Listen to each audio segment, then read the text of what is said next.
economic crime. What prison is that? Name of the prison? ADX Supermax in Florence, Colorado. They house the Unabomber, Al-Qaeda operatives, mass killers, Oklahoma City bomber, things of that nature. How old is he? How old? 68. He's 68 years old? Yeah, 68 years old. And really the reason why they imprisoned him is because he started doing positive for the community. He started showing that he actually had power, that he wasn't just one of a monolithic voice, but he could wrap people around. So there's theories that there's infinite amounts of universe and there's alternate universe. So it's very important for me to get Hoover out because in an alternate universe, I am him. And I have to go and get him free because he was doing positive inside of Chicago, just like how I'm moving back to Chicago. And it's not just about, you know, getting on stage and being an entertainer and having a monolithic voice that's forced to be a specific party. You know, people expect that if you're black, you have to be Democrat. I've had conversations that basically said that welfare is the reason why a lot of black people end up being Democrat. They say, you know, first of all, it's a limit to amount of jobs.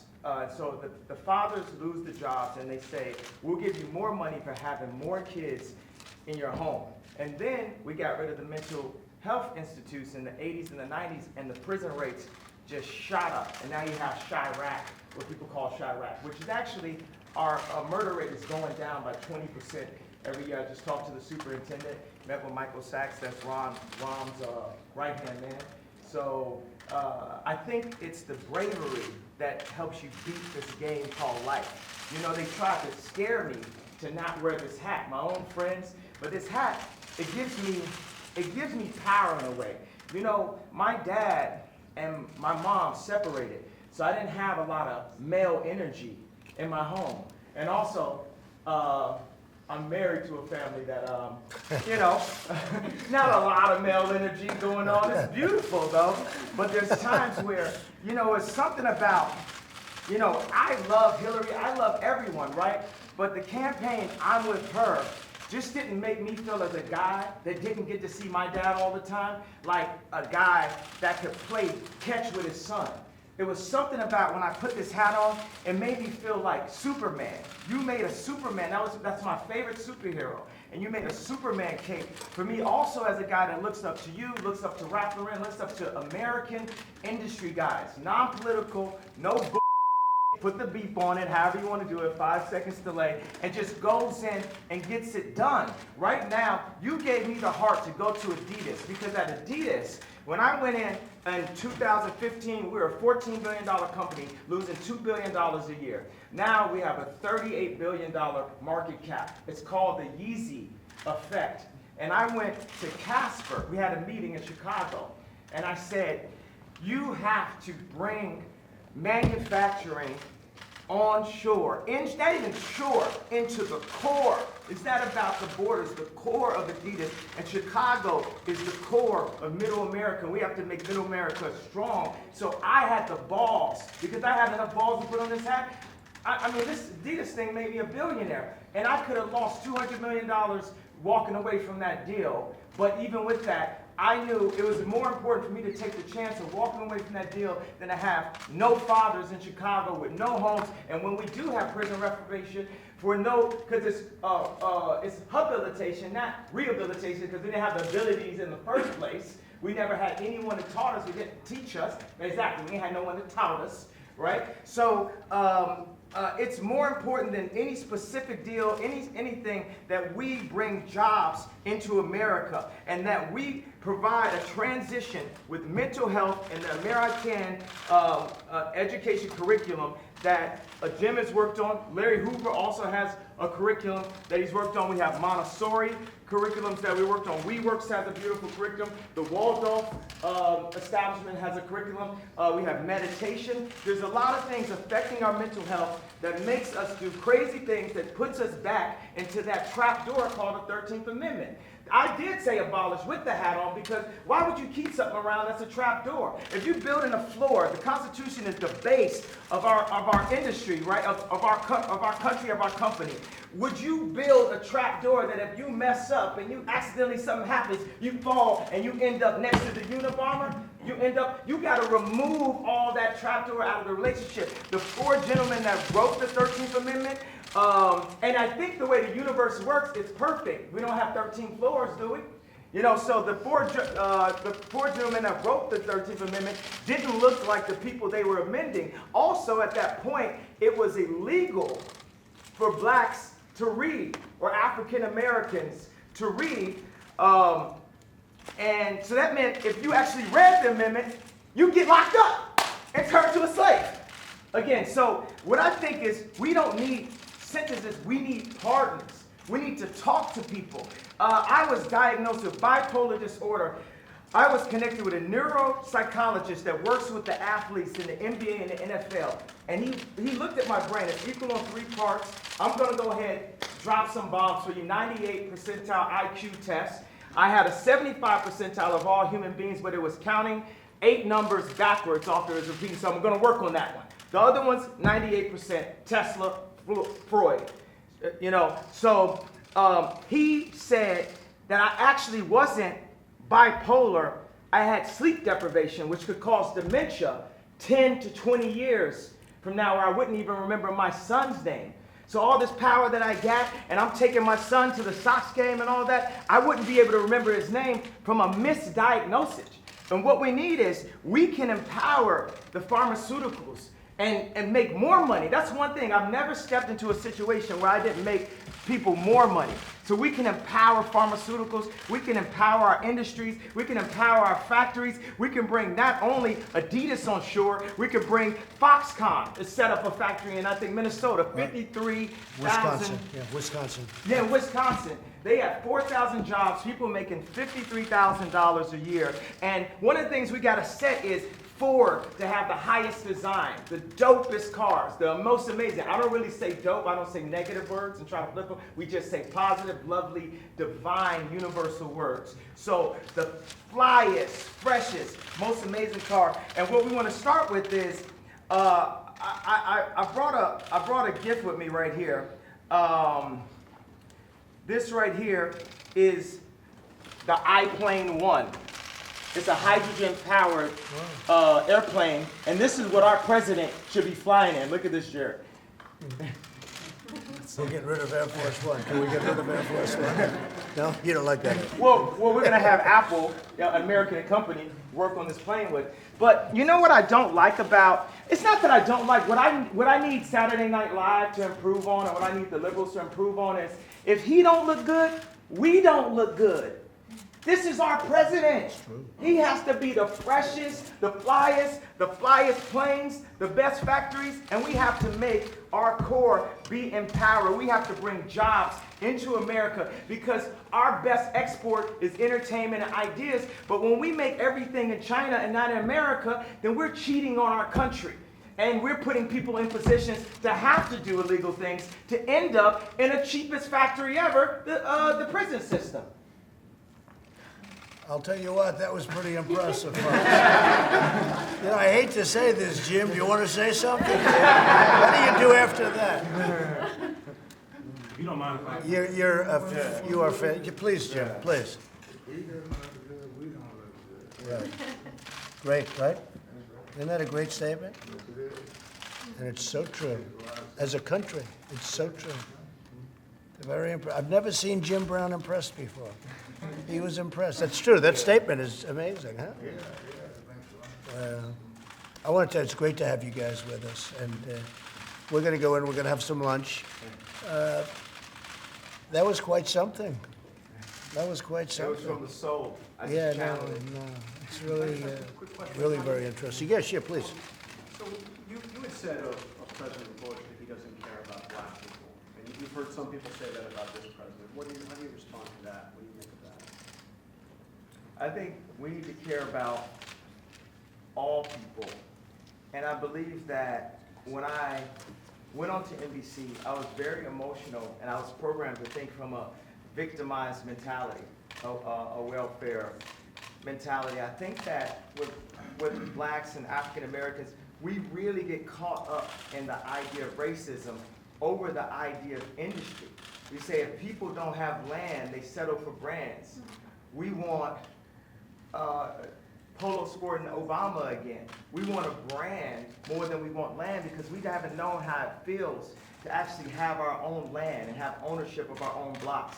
So when you don't have ownership, then it's all about how something looks. It's about the patina, it's not about the soil, it's not about the core. So we focus more on, is somebody wearing something, is someone disrespecting, so I gotta shoot them, or the idea of someone being racist. You know, we talk about police murders, which we definitely have to discuss, and we have to bring nobility to the police officers and make the police officers are just like us.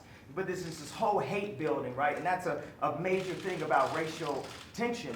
And we also, as black people, we have to take a responsibility for what we're doing. We kill each other more than police officers. And that's not saying that the police officer is not an issue because they are in a position of power. But sometimes they're in placement of law enforcement. They need to be law power. It's force versus power. When you shouldn't have to force people to do that. So a lot of times a police officer is sitting there, they're being forced to do this and forced to do that block, and then they force somebody into something and force something. We have to release the love throughout the entire country and give opportunities. A lot of times it's just the overall lack of reparations that we, at any given point, we say, oh, this is racist, this is racist, this is racist, this is racist. So we don't have the reparations, but we have the 13th Amendment. We got to open up the whole conversation. So, and that's a move, one of the moves that I love that liberals tried to do. The liberal would try to control a black person through the concept of racism because they know that we are very proud, emotional people. So when I said I like Trump to like someone that's liberal, they'll say, oh, but he's racist. You think racism can control me? Oh, that don't stop me. That's an invisible wall. Mr. West, what would you like? But you don't think Oh, your question. You had one question. We're going to go to another question. Okay. I answered your question. I don't answer questions in simple sound bites. You are tasting a fine wine. It has multiple notes to it. You better play 4D chess with me like it's Minority Report. Because it ain't that simple. It's complex. Mr. West, what would you like?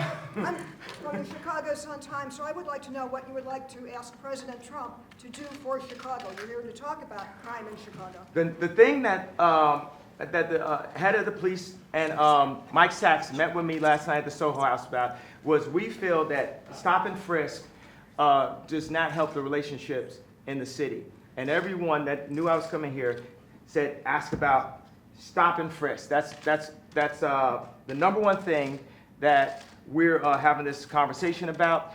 Another thing is opening up industries, and we've got to get some tax breaks because we're making we got a speed factory in Atlanta, but the shoes are costing us $300, so it's costing us too much to make things. So we need some prototypes here so we can get people back working. So China can't just beat us and Vietnam can't beat us. You got Levi's, the greatest jeans company in the world, making their jeans in Vietnam. So we're going to need to get a few breaks to be able to have some places in my hometown of Chicago and the 2.7 million to the 9 million surrounding suburbs where we can create some factories. Now, I think it would be cool for them to be Trump factories because he's a master of industry. He's a builder. And I think it would be cool to have Yeezy ideation centers, which would be a mix of education that empowers people and gives them modern information. Like sometimes people say, this kid has ADD, this kid has ADD. He don't have ADD, school is boring. It was boring, it's not as exciting as this. We have to make it more exciting, we have to mix curriculums. You play basketball while you're doing math. You learn about music while you meditate in the morning. We have to instate mental health and art programs back into the city. So those are, and also Larry Hoover is an example of a man that was turning his life around. And as soon as he tried to turn his life around, they hit him with 6 life sentences. So I believe you say don't tear down the statues. Larry Hoover is a living statue. He's a beacon for us, that needs to see his family, that needs to go out and represent. When you have a block leader on every single block, they can own the block as their own. That's something I learned from Jim Brown from A Mayor I Can. We need to put curriculums from people who really came from the streets, not people who are just trying to set us up to go into a work system or prison system that applies to what people are really going through, which Jim Brown has created. What about gun violence with all the debate about the Second Amendment going on? The problem is illegal guns. Illegal guns is the problem, not legal guns. We have the right to bear arms. President Trump has said that he favors stop and frisk. Are you guys going to be discussing that? Do you think you can change his mind? Yeah, we're gonna discuss. I didn't mean to put you on blast like that, bro, but it's definitely. I'm open-minded. I'm here. Mr. I am President, would you like him open-minded. to speak at one of your rallies? He can speak for me anytime he wants. He's been a great guy. He's a smart cookie, smart. He gets it. These two guys, Jim Brown, he's been doing this for a long time. Is this a future presidential candidate? Could very well be. Only after. Could very well be. 2024. That's good. I'm glad to hear that. We have a good, and the thing is, let's stop worrying about the future. All we really have is today. We just have today, over and over and over again, the eternal return, the hero's journey. And Trump is on his hero's journey right now. And he might not have expected to have a crazy like Kanye West run up and support. But best believe, we are going to make America great. Now the thing is, another thing is black people have an issue with the word again. And I believe my feeling from that is because I'm going to go all the way Sigmund with it, because time is a minute. All we have is now, all we have is today. So the word again, it doesn't hurt us because of the idea of racism and slavery, a different thing. It hurts us because we need to focus on who we are now, today. I believe. So I actually brought some hats in that have a bit of a transition. I'm not trying to put you up there a spot a little bit. I made a hat that says Make America Great. Just that. But I would love to see, at the Super Bowl, Trump wearing the Make America Great hat, Colin wearing the Make America Great, and showing that we can bend a bit on this side, we can bend a bit on this side, and we can learn how to be malleable in the infinite universe that we are and the loving beings that we are. That we don't have to stick to all traditions. And we aren't a side. We are one unit. We are one country. We are one moment in history and time. We might have been here before, but right now, we're here together. And the greatest value that people have are other people. And we need to stop working on red and blue. It's like a gang again. Let me ask you this question. You're in the Oval Office. Okay. How does it feel to be in the Oval Office? Oh, it is good energy in this. Isn't it good energy? Yeah. It's good energy. It's a great place. Jim, how do you feel? I feel good. Yeah. I truly feel good. I thank you too. You're so respected. And what Kanye's doing has been incredible. All over the world they're talking about this. And I have to tell you, I had important meetings today with senators and with everything. Nobody cared. They wanted this meeting. This is the meeting. Is that right? I can say that to John. No, the others were good, right? But this is what they want. Maybe only you would be here. Well, it's my honor, Jim. I want to tell you, I've been a fan of yours for a long time. Long time. Nobody like you. Nobody like you. No athlete like you. Well, you know why I'm here? I'm here to serve. Yeah, it's really nice, man. I'm not here to ask for anything. Well, I'm and you know, that's always been the way Jim has been for a long time. And he just wanted to help, and it's something special. Jennifer, did you have a question? I guess, what do you feel about stop and frisk? Are you gonna? Well, we're going to look at it. I'm open to everything. Hey, look, I think it's a shame what's happening in Chicago. What else can be done? I'm in Chicago a lot, too. I have nice things in Chicago. You know that, right? And I hate to see what's happening. They're having numbers of people being shot and killed, and it's not for this country. So they have to do something, and I am totally open. If we can do it a different way, Kanye, I'm totally open. But they have to do, I mean, we all agree they have to do something, that's Mr. for sure. President, is it a law enforcement issue, a legislation? Well, maybe it's a legislative combination issue? of both. Yeah, I guess it is, but I think it's probably a combination of both. And it's also a respect issue. They respect this guy, they respect this guy. That's a big thing. Right now, they're not respecting, let's say, your mayor or let's say your leadership in Chicago, but certainly it shouldn't be happening. what's going on there should not be happening. Steve, go ahead. What do you want this meeting to lead to in terms of President? Honestly, from our standpoint, this was just set up to be a lunch of two people that I like, and I guess they like me. And we're gonna have lunch, we're gonna talk. You said, I guess you know I love you. I know. Did I? But I don't want to put you in that spot, but. No, I'm standing in that spot. I love this guy right here. Let me give this guy a hug right here. I love this guy right here. That's really nice. Yeah. Come here. That's really nice. And that's from the heart. I didn't want to put you in that position, you know, but that's from the heart. Special guy. These two are special people. Whether you like it, whether you don't like it, they're special people. And I appreciate it. Jim, Kanye, I appreciate it. So let's go have some lunch. Okay? Thank you all very much. All right, guys, let's go. Make your way out. That was great, John, huh? Isn't that nice? Appreciate it.